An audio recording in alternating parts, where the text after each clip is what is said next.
Bonjour everyone and welcome back to the Waves of Your Soul. I am your humble French tarot reader / deck goblin marine, and today I wanted to chat about current favorites. We're gonna go through books and tarot and oracle decks. There are so many books, so many tarot and oracle decks because I'm gonna be doing December and January kind of mashup favorites.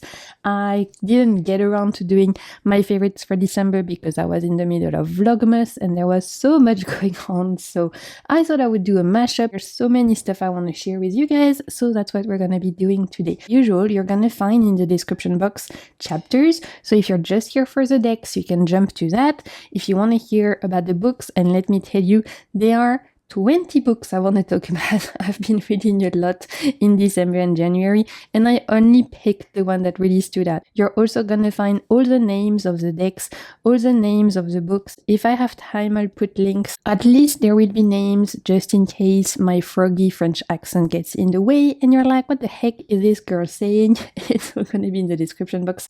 You will also find in the description box links to my second channel, which is huge, you guys. I can't believe that finally happened, but yes, finally at the end of 2024, I launched my second channel, The Waves of Your Soul Readings, which is solely dedicated to pick-a-card readings, monthly tarot guidance. It's where I get to read the cards for you using all of these gorgeous decks that I love to share on this channel. So I'm super excited to finally have two spaces where I get to be creative. This space where I get to be my deck goblin self, where I get to talk about my favorite tarot and oracle decks, where I get to do hauls, reviews, share my tarot practice, do recommendation videos, all of that good stuff, where I talk about the cards. It's all gonna be on this channel. And on my second channel, The Waves of Your Soul Readings, is where I get to read the cards for you.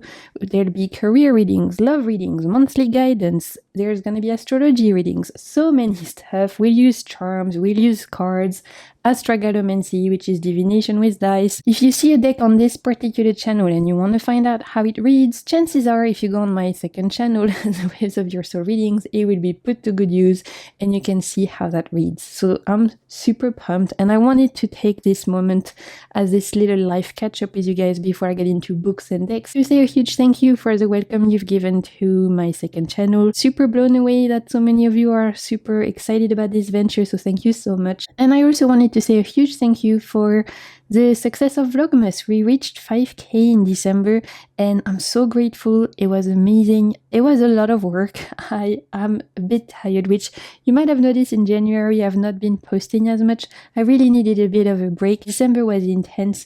Vlogmas is always a lot of work for me. I start filming at least 2 months in advance. For those of you who may not know, I have dynamic disability, meaning that I navigate the waters of chronic illness, chronic pain. Some days I'm able to do stuff, some days I'm bedbound with pain, and so because of that, that obviously affects my daily life, and that obviously affects my content creator life as well. So Vlogmas is always very exhausting for me, but it's also one of my favorite time of the year. I just love to be able to share so much with you guys, and I wanted to thank you because I was blown away by the amount of emails, DMs, messages, comments from all of you saying you loved all the content I put out last month, and so I just wanted to say a huge thank you. I'm not going anywhere. I just was taking a little bit of a slower pace in January to give my body some time to recover. I really needed it, to be honest. I also had a lot of medical appointments in the beginning of January, which was exhausting, a lot of exams, time in hospital. I'm okay, it's just part of my condition, so nothing to worry about, it's just part of what I live with, but that's also exhausting.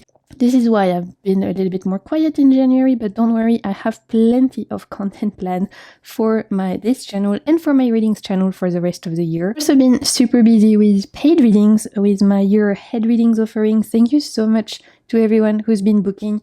It goes super fast. I only put like a few numbers of slots at a time, so thank you so much for everyone who's booked.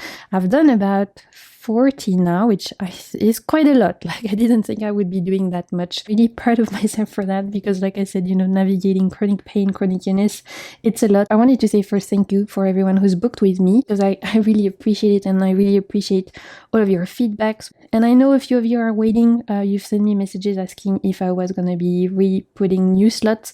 If my health allows, I will continue to put them out at least until the end of the month, potentially even start of the February. I don't want to overpromise, because like I said, right now my health is a little bit, you know, my body is being like, hey girl, you've done a lot, so time to slow down a bit. If I do put new slots anyway, as per usual, I'll announce on my Instagram stories and on my community page. Anyway, that was my little live catch up. As you can see, today we're doing just hands. It is 40 degrees inside the house. It must be about 45 outside. It's so hot. I feel like a slug that's been roiled in oil. I feel disgusting.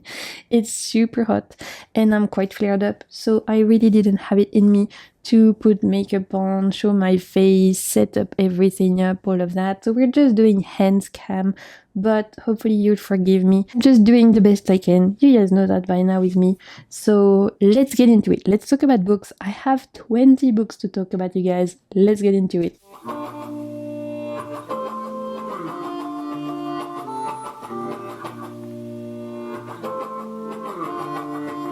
So like I was saying, I have a lot of books to talk about. I've read them all on my Kindle. So what I'm going to be doing is I'm going to be putting the images here all the time so that you can see it.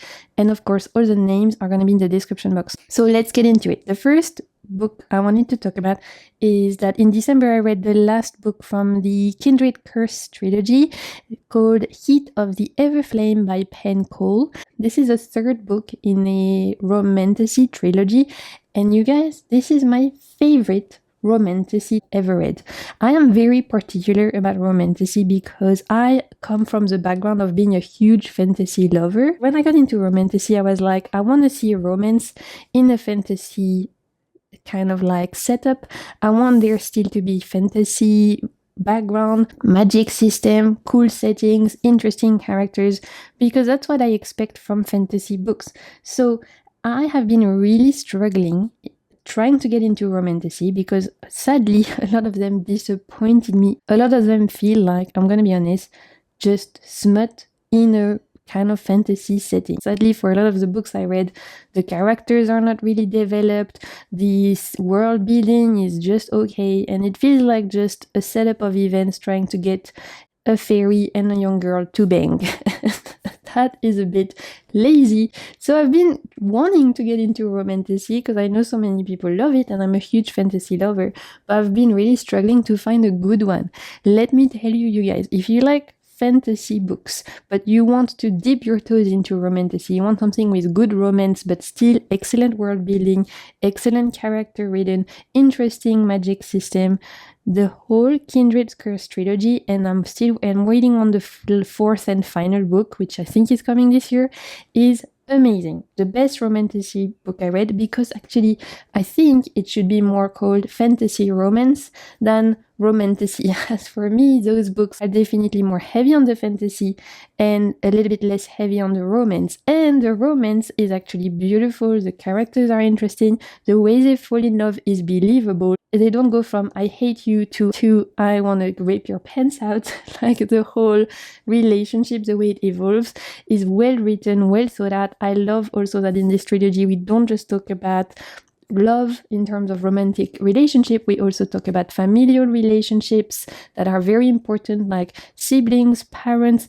This is great, you guys. If you want something that is a beautiful love story with a very interesting fantasy world building and magic system, definitely check out the Kindred trilogy. I love the last book. Now let's talk about a trilogy I read in December, which was very epic. Let's talk about the Bloodsworn trilogy by John Gwyne. We have the 3 books, The Shadow of the Gods, The Hunger of the Gods, and The Fury of the Gods. This is giving Vikings meet The Witcher. That's the best way I can describe it. We have this Norse mythology inspired background, but we also have monsters that are very Witcher-like monsters. And if you've either read The Witcher or you've played The Witcher, you know exactly what I'm talking about. So this particular trilogy follows three main characters. We follow Orca, who is a wife and mother who used to be a warrior and who decided to put down her sword to live a peaceful life until something happens and she has to take her sword again. We also follow Varg, who is a slave who escapes servitude to join a group of mercenaries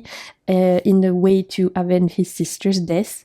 And we finally follow Elvar, who is a young warrior, part of another mercenary group. She is a noble, but she's trying to make her own fame away from the name of her father and away from her nobility background. This is a very powerful, intense, Norse mythology, badass Viking trilogy. I flew through it. I read the 3 books in December. If you like Witcher-like monsters, if you like the idea of Norse mythology gods being part of the real world and actually interacting with humans, and you know, if you like epic battles and drakars and duels and siege, there's everything there. This feels like watching an epic movie, but through reading it. It's quite bloody, so you know, Vikings, right? It's quite bloody, but the characters are really well written. They're really interesting. The way the book starts is that gods used to live in this world, and suddenly because of a great battle they all died. That also is super interesting, the idea of like gods used to exist but then they died and now humans are left to their own devices. Fantastic storyline there, and like I said, the characters are super interesting. My favorites were the badass warrior women, obviously, and epic fantasy. This is amazing. Another 4 out of 5 for me, the whole series, loved it. Let's talk about a duology I really enjoyed actually, but I did prefer the first book than the second one. Let's talk about The Fireborne Blade by Charlotte Bond, which is the first book, and the second book is The Bloodless Prince. So that's book 2 of the duology, also by Charlotte Bond. These are definitely more novella size, so whilst, you know, the John Gwyne trilogy is like epic huge books, this is definitely way shorter, and it was the perfect palate cleanser for me to read after such an epic trilogy because it was super short but impactful. Honestly, even if you read the first book, which can also act as a standalone, in this The Fireborne Blade, you, I think, will really enjoy it. Like I said, more novella size. It follows Madile, who is a woman knight. In this world, women are not usually knights, so she gets a lot of crap for being a knight, for being in a position where women are not really usually welcome.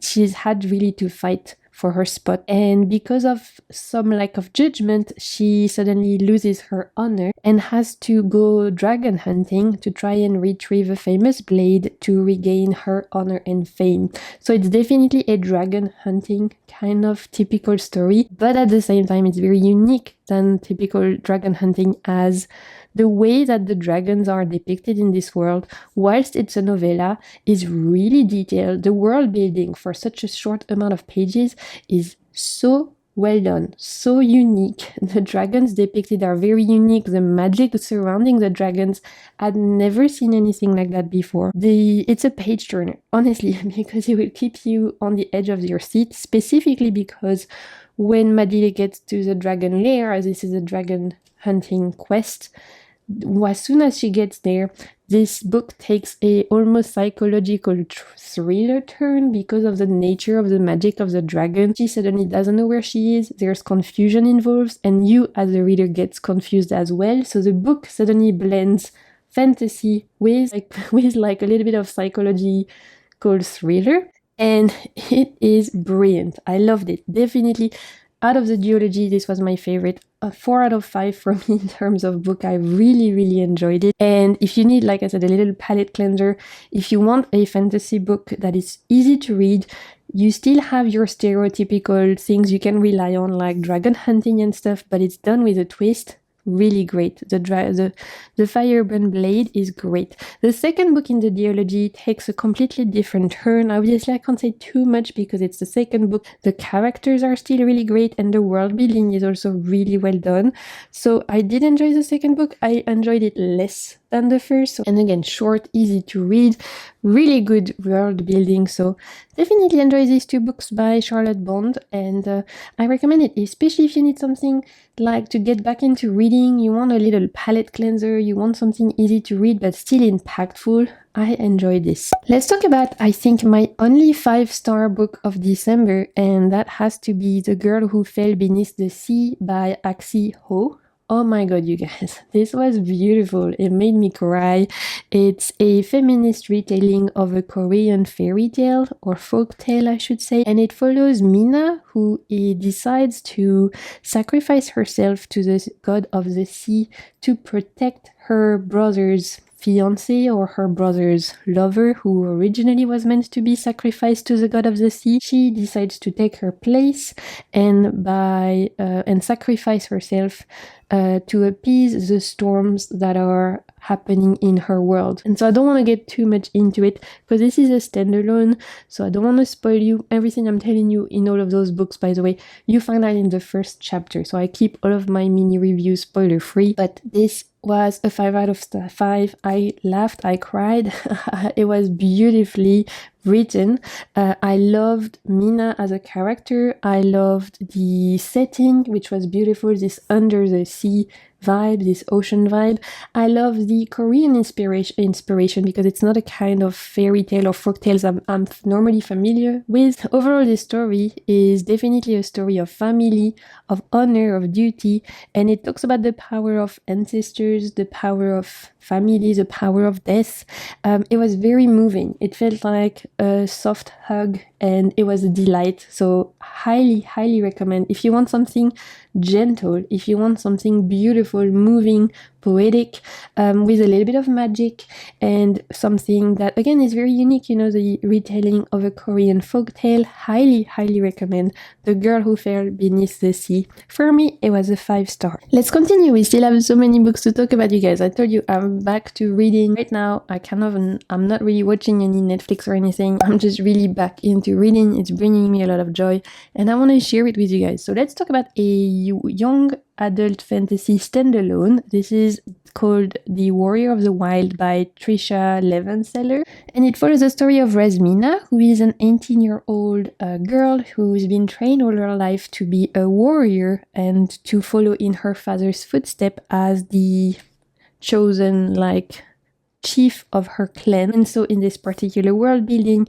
all 18-year-olds have to do a coming-of-age trial to decide if they can stay in the village or not. And whilst she has trained all her life for this coming-of-age trial, whilst she's so ready, she has been training to be a warrior all her life, something happens at this test that turns to her getting banished, needing to go on an impossible quest to win back her honor and get reaccepted into the village by her father. So again, I don't want to say too much. This is a standalone, so it's very easily read. Everything I'm saying you can see on the back cover of the book. Whilst this is a standalone, I was blown away by the great world building, interesting character relationships, familiar links, and the storyline. Like, for such a short book, the world building, the storyline, the monsters that are part of this book as well were really well thought out, well written.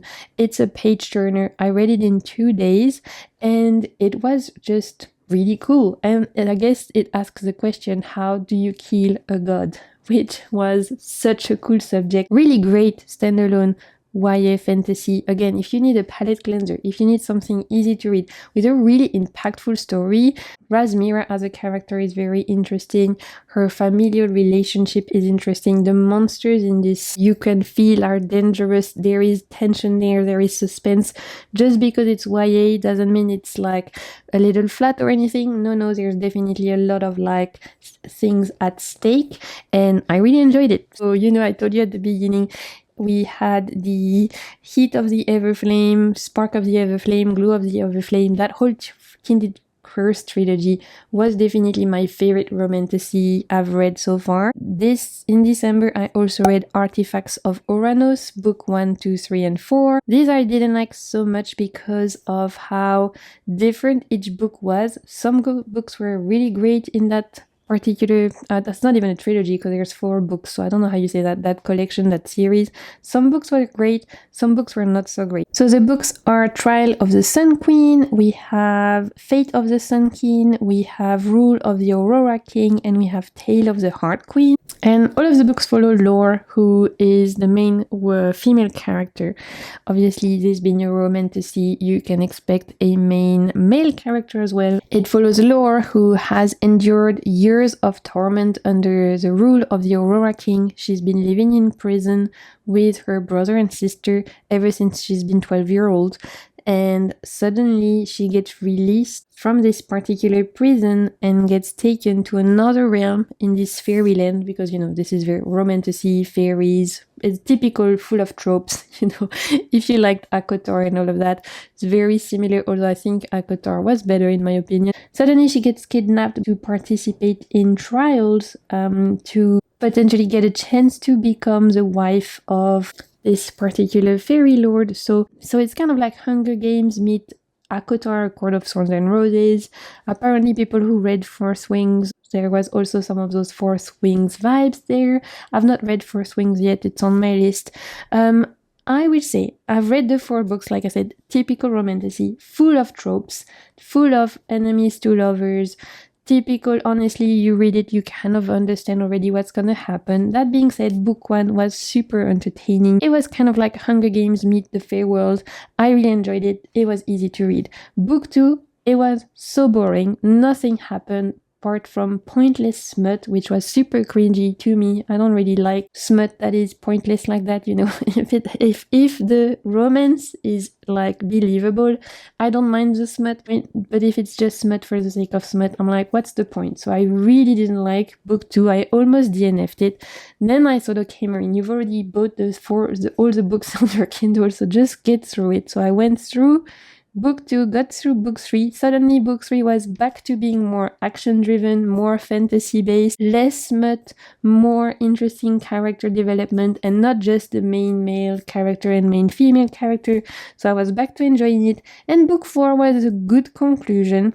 There was still sometimes too much random spice for me, but that comes from someone who's a little bit of a prude when it comes to that. I don't mind smut and spice when the romance is believable, but when it feels forced, when they literally go from hating each other to banging each other, I'm like, what the fuck, you know?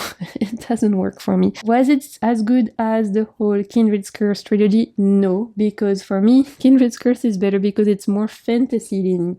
This, I would guess, is definitely more romantasy, whereas Kindred's Curse is definitely more fantasy romance, and I'm realizing that I prefer fantasy romance. I prefer when the kind of like impact is more on the fantasy than the romance. That's just my own opinion. However, I can see why this is so popular, because it's easy to read, it's entertaining, if you can get through book 2, which is so bad. Let's go back to standalones. I have 2 more standalones to talk about, and then I think I have 1 more series to talk about. Let's talk about Foul Days by Genoveva Dimova. I hope I'm saying that right. And this follows a witch who is called Kosara, who lives in the walled city of Chernograd, and she lives in this city where monsters exist. Again, very Witcher-like monsters. If you like the Witcher monsters, you will love this book. This particular world, for about 10 days a year, the veil between the monster worlds and the, I would say, human worlds, although humans, you know, there's witches and stuff, thins, and suddenly the monsters can get into the human world and start wreaking havoc, start killing, and all of that. And in this particular world, the city has been divided in 2, very much like a Berlin Wall retelling through a fantasy magic kind of point of view. You are seeing this city where we have this huge wall separating 2 communities. One community are safe from the monsters all year long, and one big community, because they're outside of the wall, a certain time of year has to go through being murdered and being like killed and eaten by those terrifying monsters because they happen to be born on the wrong side of the wall. So it's kind of like giving this, like I was saying, like almost Berlin Wall the Witcher kind of retelling, which is really interesting. Definitely one for the witches out there, because Kosara as a witch is fascinating. It's very Slavic inspired. You know, we have some Baba Yaga influences. The monsters are very Slavic inspired. I believe the author is Eastern European, and I think it was her first book, if I'm not mistaken, which I thought was amazing as a first book. It was really entertaining. This is also very unique because not only do you have this idea of Berlin Wall being separated, it also so happens that the Tsar of Monsters, the King of Monsters, is Kosara's ex. Because she's a witch, she dabbled when she was younger with monsters and ended up falling in love at the time when she was young and silly with the Tsar of Monsters. And now that she's a grown-up woman, she really wants to fight this monster. She realizes he was toxic for her. So it also follows this interesting story around learning how to liberate yourself from toxic relationships, learning how to regain confidence in yourself. There is also part of this story which is giving crime, mystery solving as well, which I know a lot of people will enjoy. Overall, the world is super cool. The monsters are super cool. The foul days, which are the days where the monsters can attack people in the human world, you feel the angst, right? You feel this kind of like, it feels like there's high stakes. I love the Slavic inspiration. I really enjoyed the main character, Kosara. She was super interesting. I really, really recommend this. This is a 4 out of 5 for me. I really enjoyed it. Apparently there's a second book in this. Also the first one can act as a standalone. Apparently there's a second book in this duology. I've not read it yet, but Foul Days in itself was awesome. And yeah, definitely maybe even 4.5 out of 5. So it was really, really good. Let's talk about The Black Tongue Thief by Christopher Buelam. Again, this is originally part of a duology, I believe, but the first book can act as a standalone. This was really interestingly written. For someone who's not English native, like English is not my first language, it was written, tickled my brain, and I enjoyed that. I enjoyed the play on language. This follows a young lad who is a thief. He has joined a thief guild when he was younger, and they trained him to be an amazing thief, except now he owes them so much money to pay back for his education. So now he spends his life trying to steal so that he can pay back his education to reimburse the thief guild. So it follows this particular character, Kinch. I mean, I think it's like Kinch Nashanak, but we'll call him Kinch. So Kinch is a thief. He owes a big fortune for his education to the thief guild, and in this particular world, this is a really interesting world building because we have magic, obviously, still a fantasy world, but the humans have been attacked by goblins, and in this world the goblins are dangerous, okay? They will eat you up. They almost made full states or countries in this world extinct during the Goblin Wars. They are vicious, they are deadly. Kinch is a thief. He's trying to make some money so he can pay back his debt. One day he unfortunately tries to pickpocket the wrong person, ends up meeting Galva, who is a knight, a survivor of the Goblin War. She forgives him for his error of trying to pickpocket her and decides to rope him into her own quest. So this is definitely an epic journey. It was very funny, dark humor. It's got a bit of a horror kind of element because, like I said, the goblins are vicious. We have krakens. We have like a lot of like scary stuff, you know, who are out there to get you. It's very epic. It's a quest. It's an adventure.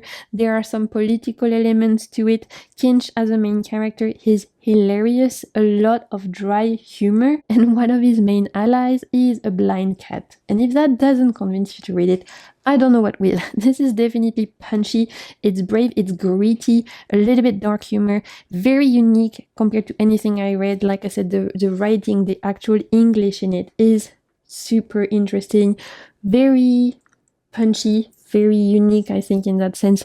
I loved it. There is a second book that is actually a prelude, like a prequel, I should say. I've not read it. I'm excited to read it, though I will definitely read it because I enjoyed that one so much. And that was The Black Tongue Thief. If you want something dark humor, gritty, fantasy, quest, interesting point of view, unique take on the typical, stereotypical, like, a hero going on adventure. This is a hero who is not a hero. He's not a good person. He doesn't necessarily want to do good in the world, and yet you still want the best for him. I really recommend this one. It was very entertaining. Okay, we're gonna wrap up the book part. Talking about the books I'm reading right now in January. I was recommended these books by a few of you guys, and so if you recognize yourself, thank you so much because I'm having the best time. Let's talk about Dungeon Crawler Card book 1, 2, 3, 4. I'm up to number 5. There's 7 books in total. I will definitely finish all books by the end of January. This is so fun, you guys. So this is a series by Matt Dinivan, and this is really video game RPG meets fantasy books / sci-fi books. It is unlike anything I've read. It is super entertaining. It's hilarious. I've laughed out loud quite a few times reading these books. Apparently the audiobooks are great. Everyone told me you need to listen to the audiobooks, but you guys, I can't do audiobooks. It's just not for me. I lose like my attention. I don't have a good attention span by things that I listen to. I'm much better at reading. Still, even reading it, it's fantastic. So it follows Carl, who literally just broke up with his ex-girlfriend. He is right now taking care of her cat because she went on holiday and he found out she was cheating on him during this holiday. So he's stuck with her cat, and suddenly alien invades. The apocalypse happen, and the aliens are taking all the humans who are survived the apocalypse and put them in this dungeon crawl, which feels very D&D, except this particular dungeon crawl is literally a reality TV show for aliens. They put all the surviving humans in this dungeon crawl and set them up so that they can try and survive. And it's being televised and diffused across the galaxy. So this poor Carl and his ex-girlfriend's cat, Donut, a Persian cat, get roped in this like alien apocalypse and have to somehow survive this sadistic game show. This is really a RPG / D&D kind of game meets alien meets sci-fi. It's super funny, like I said. It's really interesting world building. There's 7 books. I'm already on book 5. Like I said, I'm enjoying it so much. I don't want to say too much because I don't want to spoil you, but if you want something entertaining as hell, if you want to cackle with laughter, if you want something still that has a point of view, because obviously this is talking about alien invasion, there are like political kind of point of views behind, this idea of like the aliens taking over and suddenly humans becoming slaves almost to the aliens, where their suffering are being televised for their enjoyment. There's definitely some interesting like point of view there. If you like the idea of a talking Persian cat, Donut, who is a princess and who is hilarious, she's like my favorite character. I can't recommend it enough. It's hard to explain what this is. You really have to read it. I mean, you can read a bit of a summary, obviously. If you want something fun, very RPG / video game inspired, this is entertaining as hell. Like I said, I'm already on book 5. I've read like the first 4 books in 2 weeks, so I'm having a great time. Thank you so much to everyone who recommended it to me. I can't wait to finish book 7, although I'll be sad when it's finished. I don't know if there's another book after that. I don't think so. But yeah, so that's the last series I wanted to talk to you guys about.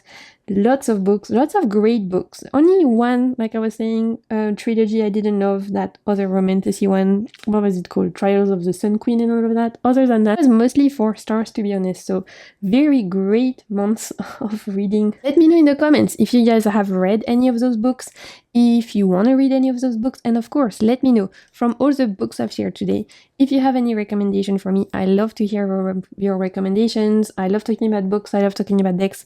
So let me know in the comments if you've read any of those books, if you have any of those in your TBR, or if you have recommendations. Let's talk about decks, baby. That was a lot of books to cover. I did warn you. About 20 I think we covered. So now let's talk about my other huge passion, what I love talking about on this channel, obviously tarot and oracle decks. Let's talk about the decks that brought a lot of joy in the month of December, and then we'll move on to decks I'm enjoying in January. One of like my go-to for day-to-day was obviously the Winter Wait Tarot. This is an indie deck tarot by Tarot Collectible. It's a, oh look, See how hard it is? It's literally unstucking my boxes. I need to glue that back down. So this is an indie deck by Tarot Collectible. They are a UK creator. They mostly focus on RWS clones, but with a little twist. Obviously, this is a winter-themed RWS clone, and I freaking loved it for December. It was my go-to for DHD reading. I used it in pick a card readings for you guys. It's gorgeous. It's full of snow. It's everything I wish I had right now because it is boiling out there. This allowed me to escape to this magical cold winterland, and that felt very nice whilst it's super hot and tropical summer where I am. It felt great to be able to escape to this little like Christmassy winter vibes for the month of December. So I really enjoyed it, and this is definitely gonna be one of my main decks now for all of the Decembers to come because it's cute. It's literally RWS but full of snow, and look, we even have Santa for the chariot. Adorable. You can't see it right now because I had to close my blinds because it's so hot, but this is the sparkly edition. What is it called? The Stars edition. And so this has a layer of glitter on it, except because I have to lock myself up because it's so hot. So I'm trying to block the sun out. You can't really tell, but trust me, when you are in the sunlight, it looks beautiful and sparkly and gorgeous. So that is the Winter Weight Tarot by Tarot Collectibles. I have made a few orders to Tarot Collectibles that I've not yet received. Can take a while from the UK, but it doesn't matter. I know it will come eventually because apparently there's gonna be issues potentially in the long run with UK-based creators sending stuff to Europe because of new rules. I don't know, I don't really understand it, but when I found out, I was like, oh hell no, I don't want to be missing out on all the Tarot Collectibles I had on my wish list. So I literally ordered like 3 of their decks, which obviously when it comes, we'll do a haul, and I think I'll do a Tarot Collectible showcase. Like, you know, I told you this year I want to be doing this like creator spotlight where I share with you all the decks I have from the same creator. I'm gonna end up having most of the Tarot Collectibles decks at this point, so I will do a spotlight for you once I receive my latest one. I'm excited. I love their stuff. So we're gonna talk about it then. Let's talk about the Cheeky Tarot, you guys. Oh my god, I'm obsessed. This was also a deck I used a ton in December, mostly for myself. I definitely used it for pickup pile reading, maybe even for astrology readings. One of my zodiac readings on my second channel, The Waves of Your Soul.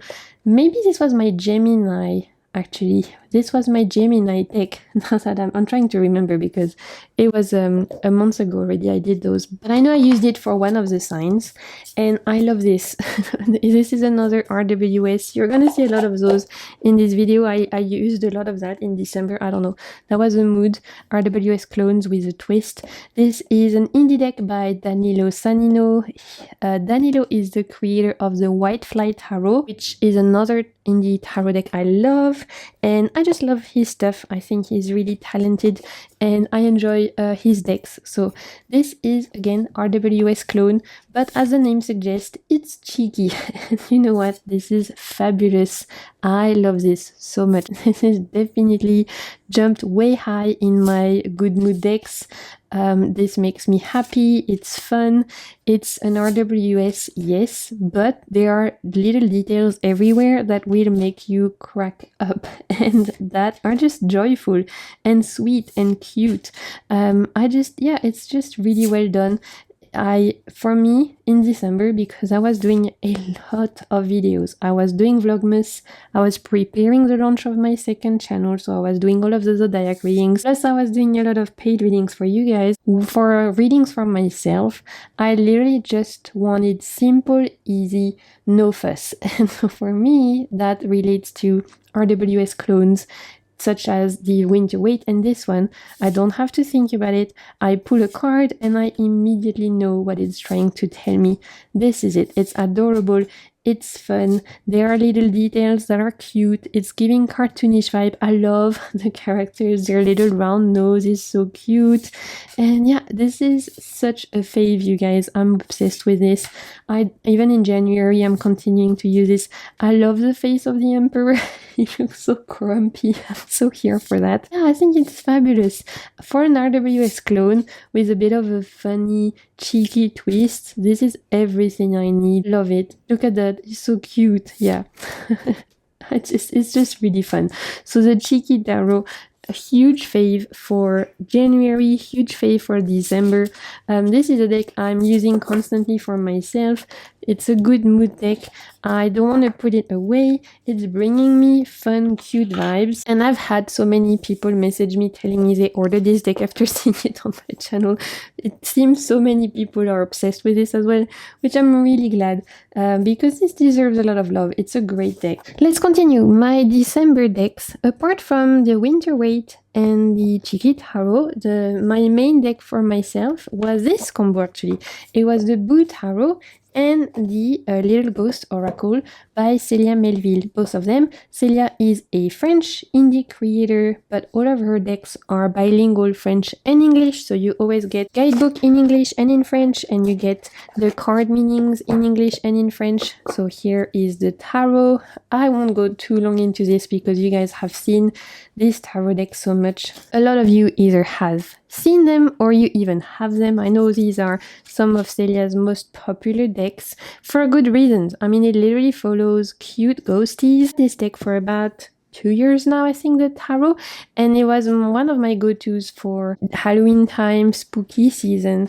But it's only this year that I got the matching oracle, and because the oracle has a lot of December kind of Christmassy December vibes cards, it actually made me use the Boo tarot longer than just the October-November season, which is great. So getting the matching oracle has made me want to use this for a longer time of the year than I used to. So I'm super happy about that. Now that I have the matching oracle has a lot of those cute, cozy winter time, look, cute December, January vibes.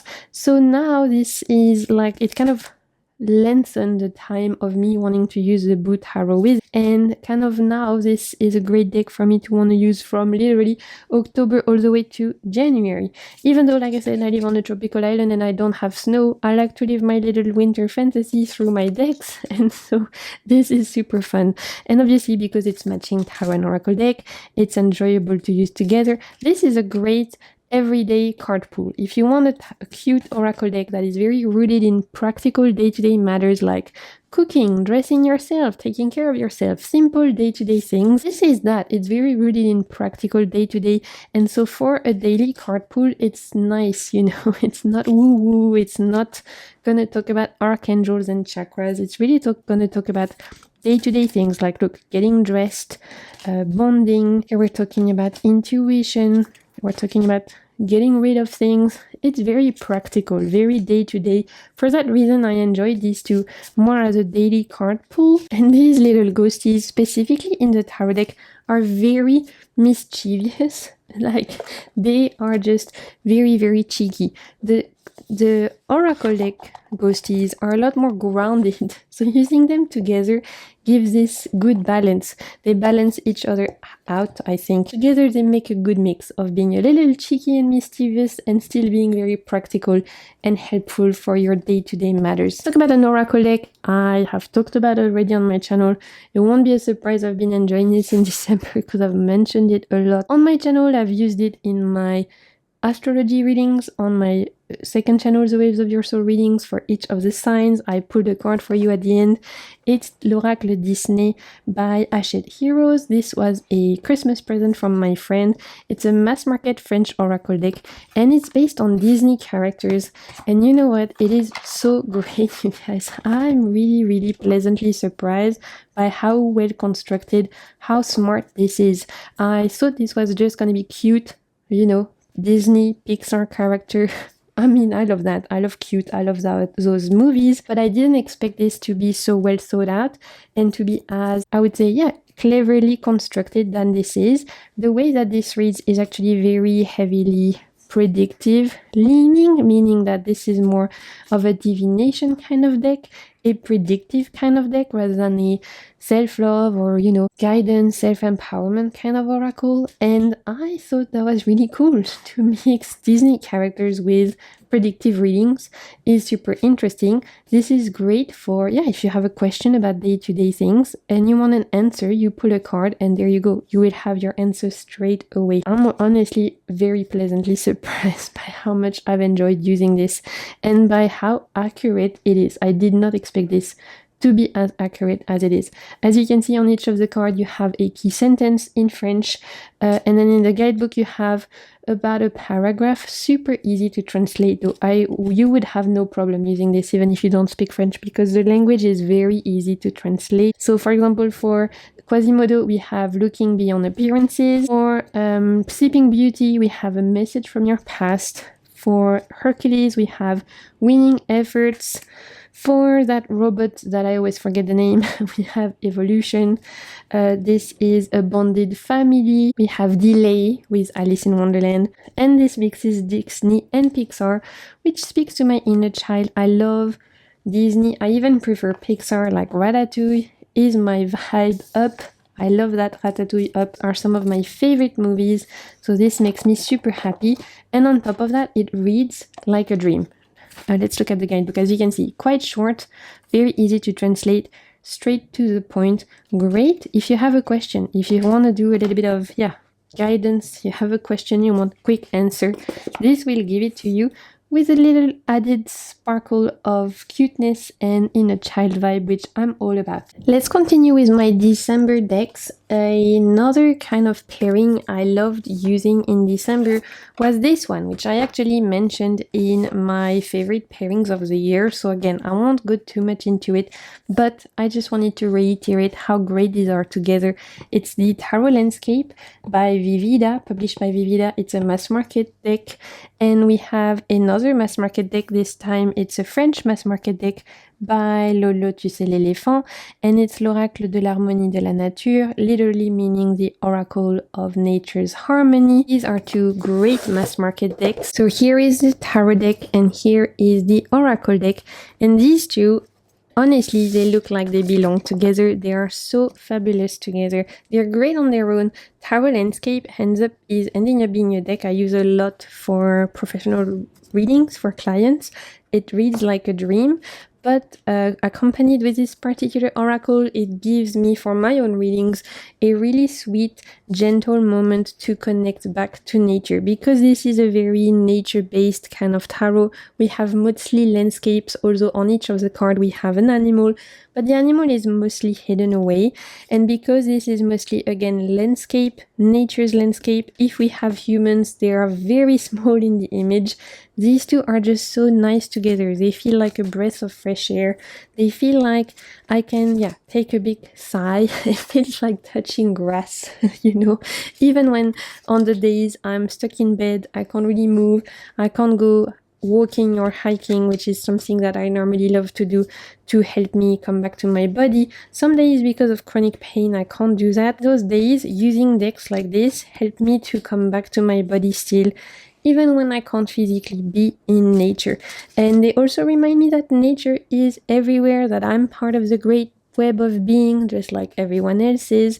Reminds me that I'm not alone, that I'm also, still connected to these energies, to this spirit. If you want a combo of tarot and oracle deck that feels very soothing, gentle healing, that feels like a hug from Gaia, from Mother Nature, then these two are fabulous. Obviously, this is a French deck, so you'd have to either be okay with translating, maybe writing at the bottom the keywords. I will say the keywords are very easy to translate. The guidebook, again, is not something too difficult. Even if you don't speak French, I don't think you'd have too much trouble picking this up. It was part of my top 10 tarot decks of 2024. I'm continuing to use it in 2025 for client readings. When some of you ask me for nature decks, this is one of my go-tos and it never disappoints. So that's the Tarot Landscape and l'Oracle Harmonie de la Nature. Beautiful on their own, but as a pair, it's just chef's kiss. Let's continue with current favorite decks that I'm really enjoying using right now. We have the Omni Tarot, which is an indie deck by Olivia M. Healy. I think they are a UK-based creator. This is a deck that took its sweet time to get to me. I ordered this in 2022.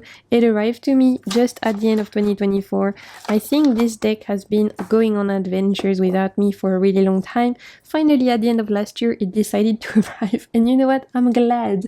I'm glad it's finally here because it's awesome. So this is a very beautiful rendition of an RWS deck in this unique artist art style. Again, it's giving very RWS vibes, so easy to read. Right now it's everything I need, to be honest. I want fun, cute, or easy to read. I don't really have the bandwidth to do very heavy readings right now.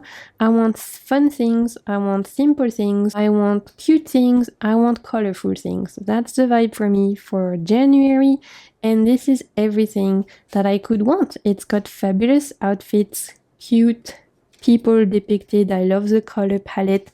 It's a lot of blues, yellows, and reds. Really fabulous boots and cute people depicted. It's just really fun, bold, bright. I'm enjoying it a lot. I've read with this for a couple of people already. I've used it for myself. I've used it in pick a card readings. It's a dream. I love the cheeky butt. Yeah, it's just a lot of fun.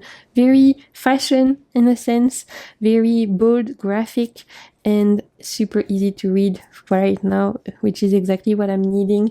It comes with very simple guidebook, at least the 2022 version does. Like I said, my copy took 2 years to come because it got lost in the post. Super basic, just couple of keywords.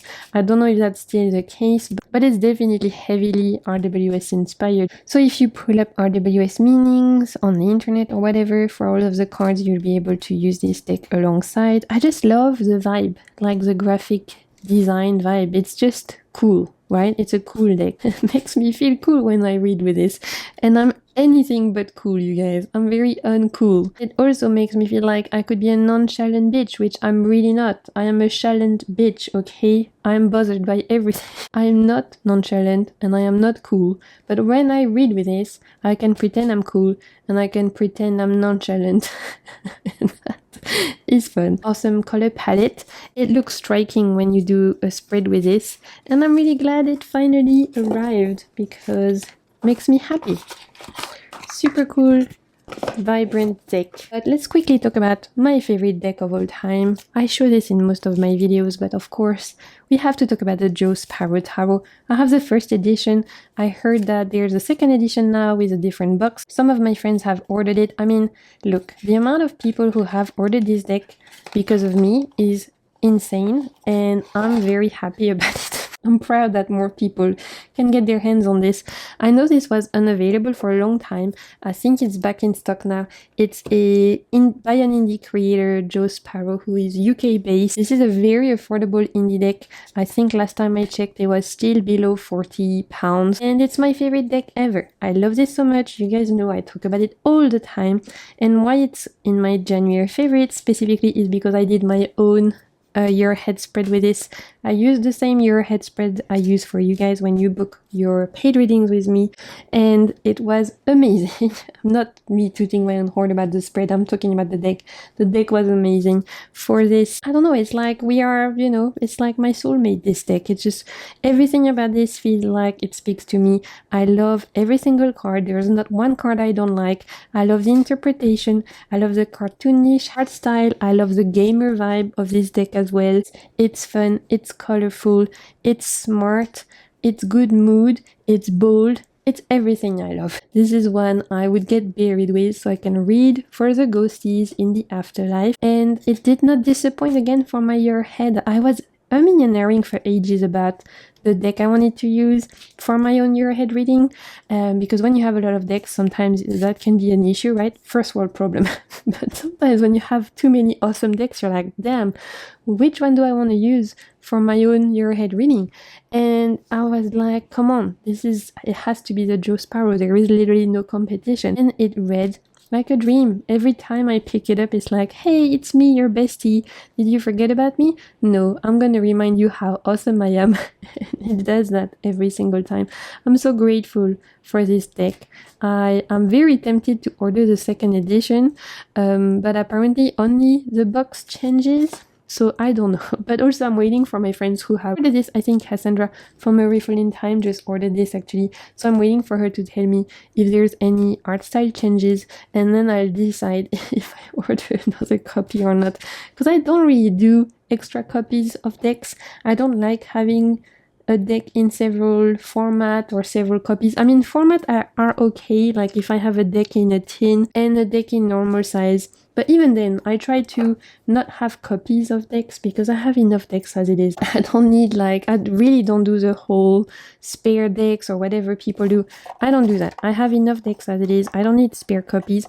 The only exception could be this one, especially if there's art style changes. I would definitely be tempted to pick up the other edition because it's my favorite deck ever. Waiting on feedbacks from my friend, and then I'll decide if I pick up the next copy or not.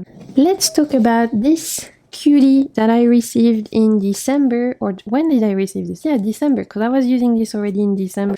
Brain fog, you know how it is.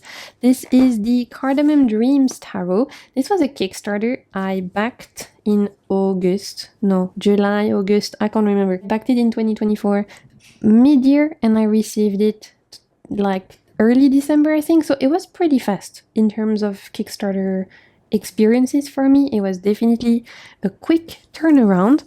It's an indie deck by Joe Venley. And it's, as you might, I've shown it in my latest haul, it's a manga-inspired deck, which is gorgeous. I'm obsessed with this kind of art style right now. I want all the manga-inspired decks, all the anime-inspired decks. You're gonna see another one just after this. I've ordered another couple that I'm waiting on. This vibe, this manga anime vibe right now, is everything I need. I don't know why, but right now I'm having a real moment with anime manga inspired art deck. They just make me happy. I don't know, maybe I just need this colorful, sweet vibe. It reminds me of animes I loved to watch when I was a kid, like Pokemon. Also reminds me of other animes I loved to watch when I was younger. It reminds me of video games I loved to play when I was younger, like Final Fantasy. Awesome. And yeah, this is a deck I've used a lot in January specifically. I've used it actually in my January monthly guidance for you guys on the Waves of Your Soul readings. If you've not watched it, I'll put it in the cards. That was one of my options for myself. I've used it to do my months ahead reading for me. I think it's beautiful. I didn't have too many manga decks. I have one from Los Scarabeo, which I enjoy, but the color palette is very muted in that one, whereas in this one it's very bold, bright, vibrant, and as you will have guessed from what I've talked about since the beginning of this video, that's my mood right now. I need something bright, colorful, fun. I don't want anything too dark. This is the reason why I backed that Kickstarter. I saw that image and I was like, yep, take my money. And you know what? I have zero regrets. It just reminds me of a lot of video games I love, a lot of anime I love, and it's beautiful. Look at this Six of Wands. I really, really enjoy this. The guidebook half in Chinese, half in English, and it's quite funny. Sometimes the messages are a little bit like talking to Yoda. It's like random sentences that they make sense, but sometimes they're a little bit mysterious, and honestly they're kind of a vibe. I enjoy it. It's funny. Let's look at, I don't know, for example, Ace of Cups. Love is like sunshine. A little more can make people feel warm. You know, it's cute. Partners who are in tune with each other can mostly do more with less. Yeah, I like it. It's cute. I enjoyed reading the guidebook. I mostly love the art style though. This particular Final Fantasy anime vibe is everything I love right now. I don't know if this is still available because this was a Kickstarter I backed, but if it is, I'll put it in the description box for you guys. And it came with a gorgeous bag, which, you know, is always a nice bonus. So I love that. Definitely a huge favorite for January. My other biggest favorite for January, oh my god, you guys, I'm obsessed. I've not shared this on my channel yet because it arrived just after I filmed my latest haul, but I'll do another haul at the end of the month because there's a couple of Kickstarter decks that arrived, and I also ordered some treats from me to me for making it through Vlogmas because that was very hard and very exhausting. So I wanted to, congratulate myself for getting through it. So I ordered a couple of decks from Salon des Arcanes, which I will share with you at the end of the month. But today we need to talk about this. This is the Forest Spirit Imprint Tarot by US Star Wheel Game System. This is a Kickstarter I backed in November. I received in January, you guys. That is fast for me. Fastest Kickstarter I've ever backed, honestly. Speed like lightning speed. I've never had that before. 2 months turnaround, crazy. Also, look at this box. It's literally cut inside like this. It is insane. Are we living in the future or what? This makes me feel like we are in 2035, not 2025. It's crazy.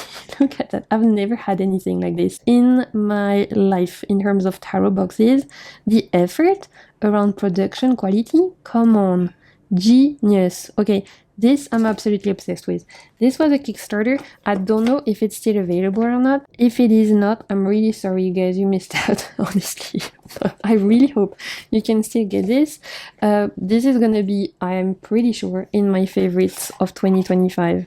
I usually know when I get a deck and it's like love at first sight and I'm obsessed.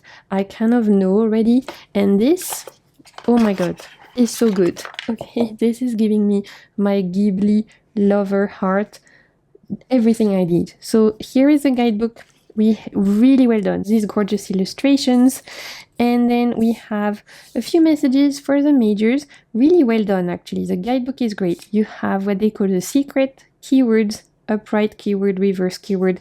The secret is like a little message about what's going on the card. And then the other half of the guidebook is in, I'm not sure if this is Japanese or Chinese. I'm gonna go with Chinese, but if I'm mistaken, you guys correct me. So this was a Kickstarter. I paid 30 euros for this. And you guys, I got this crazy cool box. We also had some postcards, like 4 or 5 postcards, which I did not expect, honestly. And we even have some badges. Like, how cool is that? I didn't expect anything. For 30 euros, I was like, yeah, I'm gonna get a deck, if that, because I was like, I don't even know if I'm gonna get the deck for that price, to be honest. I didn't expect much. I'd never back anything from this creator, US Star Wheels. I was like, yeah, I'm gonna give this a chance. A couple of my friends had sent me actually the Kickstarter campaign and were like, Marine, you need this in your life. And I'm so grateful that they did that. Look at this, so cute. I'm so grateful for my friends. If you're watching, you know who you are, who sent me that Kickstarter and were like, Marine, this is so you, because they were very right, and this is such a wonderful surprise. Look at, I'm obsessed. This is a huge hit for me for January. It's beautiful. It follows this little girl who's going on this adventure in this world. So each suit is happening in a different kind of part of this world. The cups, she's underwater. With the wands, she is meeting these like fire spirits. With the pentacles, she is in this like forest kind of vibes.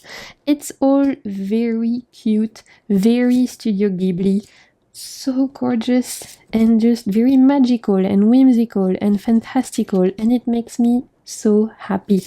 I love that we follow this little girl because it allows you to tell a story when you're doing the reading. Look at this chariot. She's riding a cat, for God's sake. What more do you want in life? I mean, come on. This is everything I need right there. Don't need much to be happy, to be honest. A little girl riding a cat, I'm here. I'm like, take my money, One of her familiars or spirit guides or allies is this cute ass bird who's bigger than her. I freaking love that bird. Okay, it's adorable. Look. So cute. It's got lots of little sprites and fairies, and it's really well thought out. When you read the guidebook, you understand that the creators really created this world. This little girl is going around exploring different parts. It's well created, well constructed, beautiful world building, gorgeous art style. It's not AI. If you go on the Kickstarter, you could see they created it all by people, made by humans, and I love it so much. Those little chubby birds, I would die for them. Not me being dramatic. I like that a lot of the depictions are not boring. Look at this 10 of Cups, it's adorable. I don't know, there's just something very whimsical, magical, and joyful about this. 5 of Wands, yeah, I love this so much. I love the little mushroom sprites. It's, yeah, I don't know. You know when you just feel a certain connection with the deck, when it makes you just super happy, it makes you just vibe with it. The cardstock, one thing I don't love, feels like plastic, you guys. It really feels, I think it is plastic. I mean, I might be wrong, but the vibe, the flexiness, flexibility of it, it feels plasticky. When a deck looks like this, though, I don't give a fuck. You know, I'm not a cardstock snob. So for me, I'm like, yeah, it could have been printed on toilet paper for all I care. It's gorgeous and I love it. I will share it in my future haul because obviously it missed my latest haul. Apparently there are some sellers on Amazon who still have this. I've been told by friends. I don't know if you can get this directly still from US Starprint. What are they called? US Star Wheel, sorry, game system. I don't know if they still have some, but on Amazon apparently there are sellers who have some of this one. Just make sure if you are buying them from Amazon, you want to make sure that the sides are green, right? I'll show you. The sides are green. Here are the backs, and the box you've seen. I mean, the box is pretty cool. So I think if they're trying to sell fake ones, they wouldn't do this, I'm guessing. So hopefully the sign that this is cut means that it's right. And at the back, you do have a QR, what do you call that, barcode. So there you go, if you want to find this, because I don't know, like I said, it was a Kickstarter, I'm not 100% sure. It's still available from the creators directly, but they have some sellers on Amazon who have them, so just make sure you are buying from proper places. But that's what the box looks like. Love. It's not even a toot, you guys, it's a shoot. I'm obsessed. Okay, you guys, that's all the decks I wanted to share with you today, all the favorites. There's gonna be a really cool haul coming at the end of this month. Like I said, I treated myself after Vlogmas finished to a few decks that I had been on my wishlist for ages. So I finally decided to, what do you say that, pull the trigger and order some of them. They're not part of my favorites because they literally just arrived, so I need to get to know them, but I'll introduce them in a haul. However, there was still plenty of decks you've seen here that are making me very happy right now. Oh, I forgot to talk about quickly. Definitely loving using the normal study right now with the precious possum. I'll do a whole video dedicated to Logan's decks, but for those of you curious about which Lenormand I'm using for my little personal study right now, I'm loving this one. It's cute possums, it's adorable, it's super beginner friendly, and I'm really enjoying it. These little goblin possums are making me so happy. So thank you so much as well to everyone who commented with recommendations in my videos about decks I want to use in 2025. I was asking for the normal recommendations of books, courses, and everything, and you guys, as always, came through for me. You gave me so many cool people to watch, books to read. I'm so grateful, so thank you so much. I'm definitely in the middle of getting to feel more comfortable with the normal right now. That's the one I'm using. Okay, last side note. Now it's your turn. Please let me know in the comments the decks you've been enjoying, the books you've been enjoying, the ones you're using right now. If you have any of the decks I've shared, then feel free to let me know how you're enjoying them as well. If you have read any of the books I've talked about, you can let me know. If you have any recommendation, decks, books, I love to chat with you guys in the comments. Thank you so much for being here. I hope you are having a good beginning of 2025. I hope you're taking good care of yourself. That's the most important thing. Be kind to yourself, be gentle to yourself. Thank you so much for your presence, for being awesome. I'm sending you so much good vibes. I'm wishing you a beautiful rest of the month. I'll speak to you soon, internet. Bye!